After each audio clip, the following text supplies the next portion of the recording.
I warmly welcome you to this first official gathering of this year, 2026. I sincerely thank God Almighty for the successful celebration of the Christmas and New Year seasons and for the continuous guidance, protection, and preservation of our lives. This gathering is a meeting of the legitimate leadership of NDIGBO in OJO, EBA, and Ottawa local councils. It provides us with the opportunity to receive development report from our higher bodies, review recent events, and critically address certain negative incidents that occurred among Igbo leadership in our constituency in the past year. As the president of Igbo leaders N'Ụzọ in the southwest and south Nigeria, I wish to formally present a report on key events that occurred between the last quarter of 2025 and first week of January 2026. 1. Engagement with Southeast Traditional Rulers Council. During my tenure, I resolved to address and correct the long-standing misconception between Igbo leadership in the diaspora and our royal fathers in the southeast, particularly concerning the nomenclature surrounding the title as NDIGBO. On the 12th and the 13th of October 2025, I led members of my executive to a strategic meeting with the executive of Southeast Traditional Rulers Council that held at the Lagos Intercontinental Hotel under the leadership of His Royal Majesty, Eze Dr. Emmanuel Okeke, CFR, Eze Imo, Ezu the second of Amuifeke, Ancient Kingdom. At that meeting, it was collectively agreed to adopt the alternative title name, Onyeisi NDIGBO, in place of Eze NDIGBO. That Onyeisi NDIGBO was a product of our intervention of OHANAEZE National President General, the late Ambassador OHO, held at African House, Ogbashi in February 2010. When I presented it, the meeting adopted, as long as it's no longer there as NDIGBO.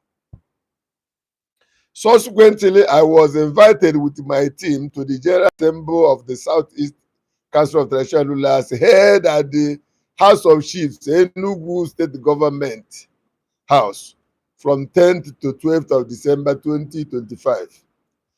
I attended the meeting alongside my delegates. After extensive deliberations and presentation by several eminent traditional rulers, including His Royal Majesty Agbogi, the Obi of Onitsha, Igwe Nnemeka Achebe, the council declined approval of Onyeisi NDIGBO and instead insisted on the title Onye Ndu NDIGBO. They stated that this title had already received the endorsement of the leadership of OHANAEZE NDIGBO worldwide and Southeast Governors Forum. Following appeal and the discussion of some of which were recorded and will be shared on our platform for transparency. This I'm saying, after this meeting, I will post it in that our platform. The meeting itself. I requested the council to allow us return to consult our members and report back at their first quarter meeting. So what did I say? The Southeast Traditional Rulers Council, when the executive and all the first class traditional rulers from the Southeast when we meet at Intercontinental Lagos Intercontinental Hotel. I went there with a very strong delegation, very strong team, and we were able to convince them that from day one, NDIGBO news has never been in the side of the fault. I made the references with documents, so we were able to convince them, and they agreed to adopt the name we presented, which was product of OHANAEZE, the National Council of Elders, under the distinguished His Excellency Ambassador Ralph Uwechwe as the then President General of OHANAEZE. I'm just telling you little analysis. But there, the general meeting refused to accept it based on the fact that the Southeast governors had adopted it and the OHANAEZE National Council has adopted it. The chairman, Ezuimo, who is Ezudo, the second of Army Feke, as long as he was unable to convince them, they overwhelmed him. As a matter of fact, Obiofo called me aside and said, look, we don't want to sort of suppress this man, make you accept. I said, I will not accept, but we will go back to drawing board. That's by the way. Now, second in the agenda is burial of the High Center Hazrike OON, Eze Mpume, the former NDIGBO of Lagos and chairman board of trustee, founding president of Association of NDIGBO News and Diaspora. On the passing, late Ofala and the final burial of late Hazrike OON. I believe many of us followed the burial rites, which culminated in his interment at his country home in Ihala, Anambra State. I wish to inform this gathering that by the grace of God, I successfully coordinated the burial processes on behalf of the Association of NDIGBO News and Diaspora, Southern Nigerian chapter, despite several distractions and the challenges encountered along the way. Igbo leadership crisis in OJO, Iba and Otawoli local councils. Yabana chapters or any.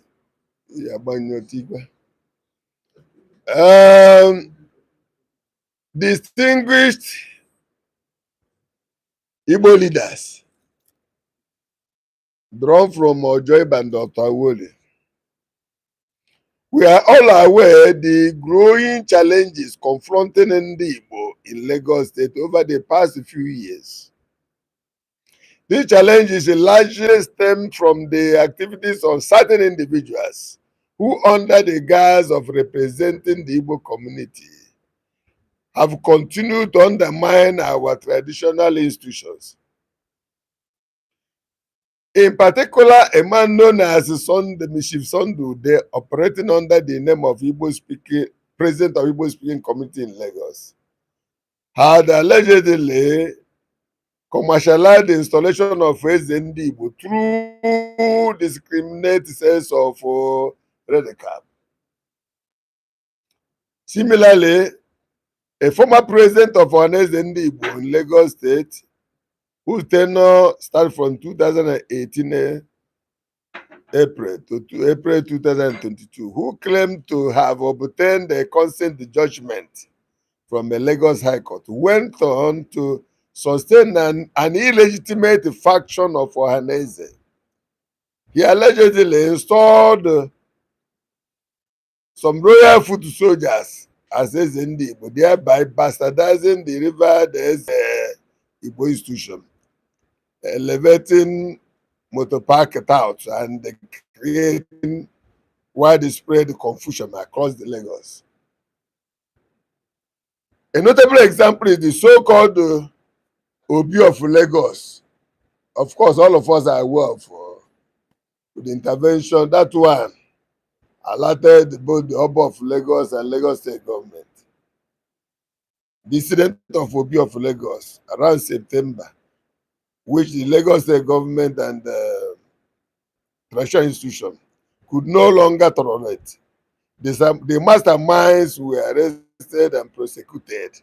Many of them remain in the custody up to this moment. How this affected NDIGBO in OJO Federal Constituency? My personal account. Early last year, on a particular Tuesday, I received a call from our respected delivered royal father, the Onibo of Eba Kingdom, informing me of a case reported to the OJO Chieftaincy Committee under his chairmanship, which required my presence for clarification. It was during this process that I became aware that Ezo Menife had petitioned against the installation of 3 individuals as NDIGBO within Otawoli Local Council Development Area Axis, 2 of whom were installed in just one morning.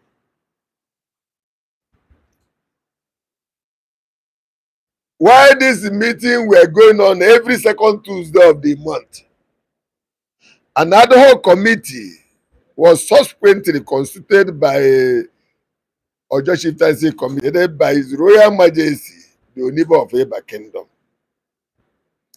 And the ad hoc committee is chaired by His Royal Majesty Oba Abidin Drosimi, who fully cooperated with the committee. We fully cooperated with the committee and submitted all required memoranda throughout the proceedings. After several sittings, we were informed that the ruling will be delivered on Tuesday, 13th May 2025. However, upon arrival, we were instead directed to internally resolve the matter and submit our recommendation to the committee. This directive was formally communicated to me through a writing on behalf of His Royal Majesty, the Onibo of Iba Land, by the Secretary of the Chieftaincy Committee. Distinguished leaders, you all know me very well. In matters concerning NDIGBO, I do not cut corners. I reject bribery. I reject corruption. And any form of compromise that undermines the integrity of our people and our institutions. Not now. Even when I belong to, I have not much. Talk less of now, where the big men, I dey close to them. Then they show me road, I dey see small where I go take eat. No be now I go begin to take collect bribe like GBO wey dey here. If una no know, make una know. Now, so why I'm making this full analysis, because I know we know it.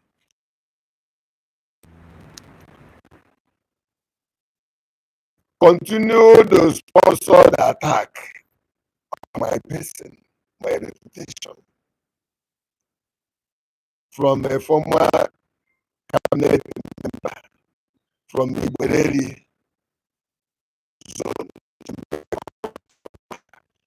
You see why I'm saying this? Because this may be the last place I will discuss this issue.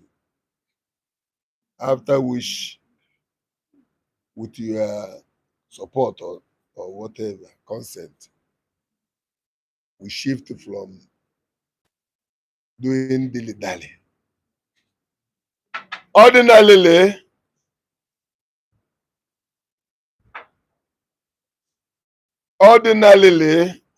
oh,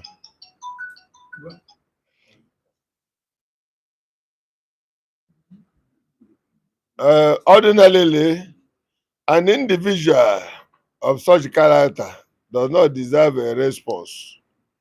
However, in the interest of the general public and for the purpose of setting the record straight, I find it necessary to briefly explain how Emeka Onuaha manipulated his way into my cabinet in the first place. Onye ọbụla ngacha ntị ma ndị be enyi ya onwe ndị be enyi ya amara ihe a na-ekwu. Sorry, wait. In 2004, after I had created and established OHANAEZE NDIGBO structure in 16 zones within the local government, with the Igbereli zone being one of them, the person genuinely choosing to by the people of the zone to serve as a Ishie means Obi of Igbereli, was one John Okpara. However, contrary to our advice and without our knowledge, the process was manipulated. The truth is that John Okpara brought Yam here. Peter, no, we are aware. Brought what again? Say they come. We didn't see him again. On the day of the occasion, so on the eve of my religious ceremony in 2004, an unknown individual at that time, Emeka Onuaha, appeared at my Igbo palace, brandishing a form originally issued to John Okpara. The proposed John Okpara, who was the proposed candidate for the Ishie Obindigbo of Igbereli zone. He claimed that John Okpara had stepped down and that he had been nominated to replace him. The function is coming the next morning. We immediately questioned him and instructed him to return with the chairman and secretary of Igbereli zone for proper verification. Instead, he returned with a prominent individual, Chief Ugomi Hedembo, popularly known as Akadampo, the Ishie Obindigbo of Isashi. So based on the assurance given by Akadampo, who claimed to have conducted inquiry on behalf of the palace, we cleared Emeka Onuaha, Prince Emeka Onuaha. Unknown to us as at that time, Akadampo was merely shielding him due to undisclosed business interests elsewhere. I wish he's here to confirm whether false or. Consequently, I installed Emeka Onuaha along with a woman he presented as his wife, Mrs. Joy Onuaha, as my Ishie during the ceremony. However, it was immediately noticeable that the majority of OHANAEZE officers from Igbereli zone boycotted our event. Subsequent inquiry revealed that the entire Igbereli zone had completely disowned the then Obi Igbereli. Peter Akwanueba.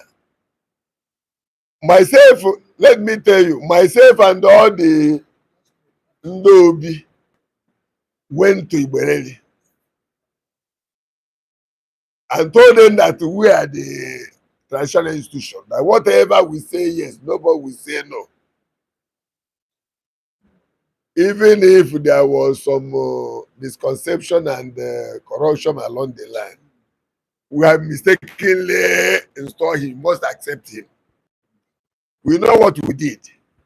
So the seriousness of the matter became evident that the very next day, when I received, the very next day, Emeka Onuaha presented a wife, Joy, from Okija, a native of Okija.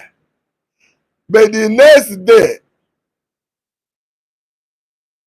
it became evident the next day when I received a distress call from an unknown woman who identified herself as the wife of Obi of Ibereli. She reported that Emeka Onua had been arrested and detained at Okoko police station here for assaulting a lady photographer, a princess, who covered his chieftaincy ceremony. The assault reportedly occurred because the woman requested her payment for her service, during which the camera was also destroyed. Nwere jebe n'Okoko police station. Asị na ọba si na aja ọba bụkwa ọba nka na ọba si na onwe eji eti aka mgbe a na-apị na aja eti aka mgbapụta ya ka m bịakwa.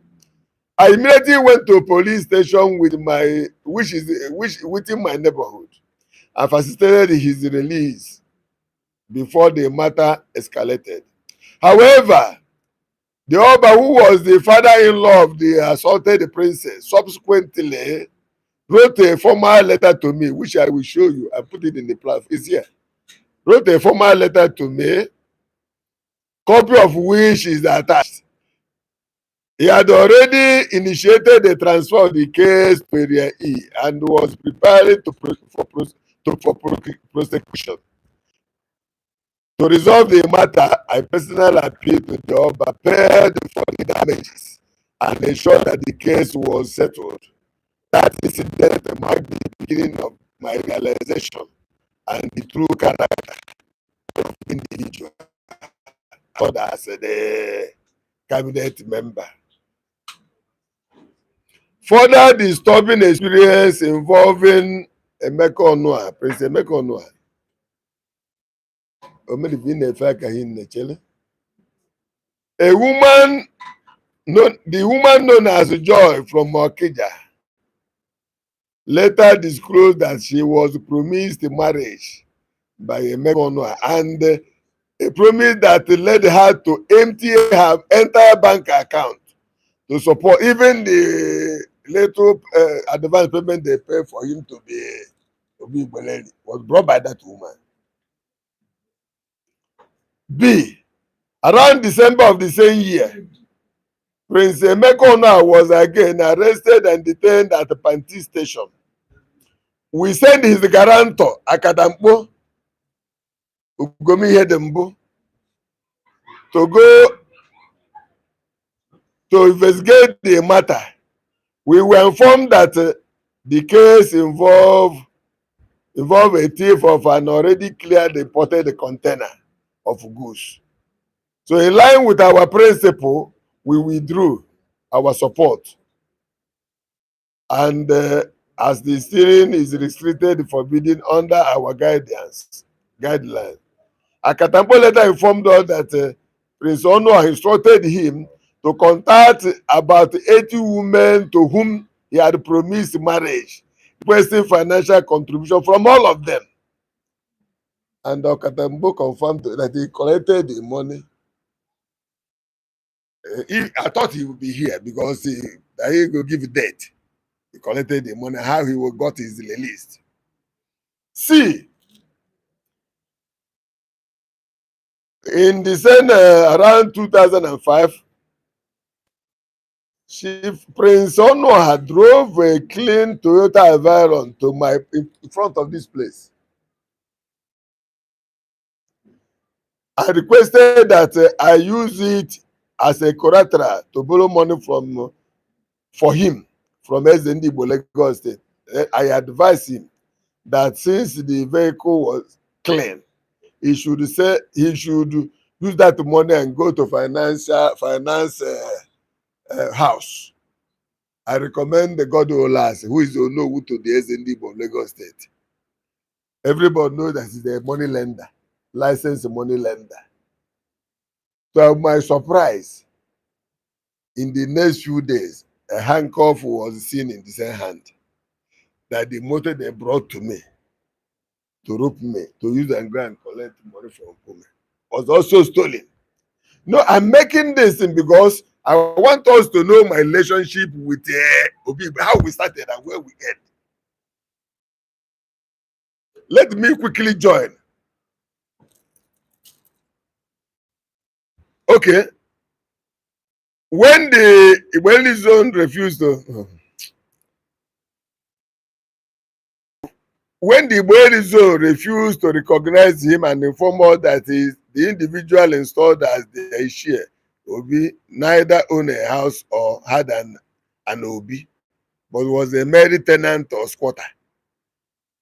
We went, we set up a committee led by Cyprian Okeke, Obi Peace Estate, not Peace, Cyprian Okeke, Obi Agente, about Peace, Obi Victor Estate. Then we set up a committee. That committee involved this big man here. They were the committee that we set up the committee or cabinet member to investigate. The committee discovered that the house he claimed as his personal property was false. They recommended his immediate removal. Despite this, I declined to remove him as my cabinet member, choosing instead to give him the benefit of doubt based on his repeated promise to change. I treated him as a son, as a true son, and allowed him ample opportunity to reform. Unfortunately, rather than changing, he began to associate closely with those cabinet members, including Peter Akwa, who had earlier recommended his removal, and went on to form a parallel cabinet in Eba. This development caused widespread concern among women in NDIGBO in the area. It was at that point, following written recommendation from OHANAEZE and other Igbo critical stakeholders in Eba LCA, that I suspended him and others. This action was published. The suspension copies written by published by Son. We see that including OHANAEZE chairman Eba and all the stakeholders, Igbo speaking chairman, all of them signed the suspension before I pronounce it. The same Peter of Son who published it. But remember, I said the suspension. I didn't say expulsion.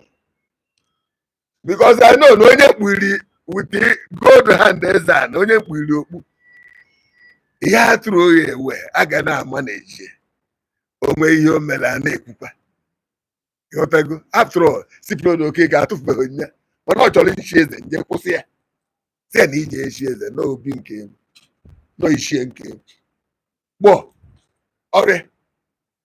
So it is important to know that it was for this same reason that Emeka Onoha, acting as a hustler, collected the money from several individuals and paid the same Peter Anosike of the Sun newspaper to publish a retaliation report claiming that he had sacked Udo of Eba. However, the Palace of NDIGBO Lagos State responded promptly, intervened, and with the documentary evidence here, which compared the newspaper and myself not to further the action. This clarification represented only for few of many incidents shared solely for the purpose of setting the record straight. Now, why Injirica business? Because I don't got here there. Only after two corners that often. Only after two step money have and I am a city but a bit no car make to Makuko or but they go to the go interior. Oh wow, you love to play. I come there. Now you take it. I want the man. I want the yen. I want